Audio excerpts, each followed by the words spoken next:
Mentre al Teatre d'Avinyó no paren els assajos, en un altre punt del municipi es treballa en la confecció del vestuari i l'atrezzo. Preparen la Fira dels Matiners, que es farà al municipi vegenc el proper 13 de maig.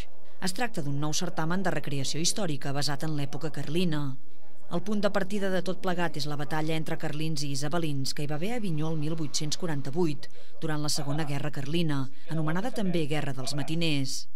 A l'entorn d'aquest combat girarà l'ambientació dels carrers i les representacions teatrals i musicals que s'hi faran per recrear la vida a mitjans del segle XIX, un període de crisi i revoltes socials. La tematització de la fira consistirà en fer una ambientació de tot el poble segons era l'època, perquè en el fons el que ens interessa és fer un retrat social com es vivia en el poble d'Avinyó i, en definitiva, a Catalunya aquells anys, l'any 1848, una època on hi va haver-hi moltes convulsions socials, de crisi econòmica, i és el que va causant que aparegués aquesta Guerra dels Matiners.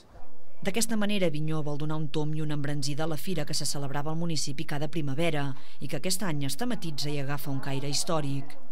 L'objectiu final no és altre que promocionar econòmicament el poble, que s'ha volcat de ple en l'organització del nou certamen. Hem donat un gir de 180 graus a la fira que teníem, sobretot per promocionar-la econòmicament a nivell comercial i turístic, per reactivar el comerç del poble, les botigues, apaivagar la crisi i sobretot destacar que sense la involucració de tota la gent del poble, que s'hi està volcant moltíssim, la Fira dels Matiners no hagués sigut possible.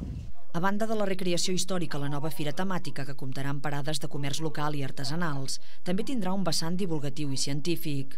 Serà a partir de la Torre dels Soldats, l'únic llegat patrimonial que conserva el municipi a l'entorn d'aquella època. La torre s'utilitzava com a telègraf òptic des del qual s'enviaven missatges codificats cap a altres telègrafs. Un sistema de comunicació de fa 150 anys que també es recrearà i es donarà a conèixer durant la Fira dels Matiners.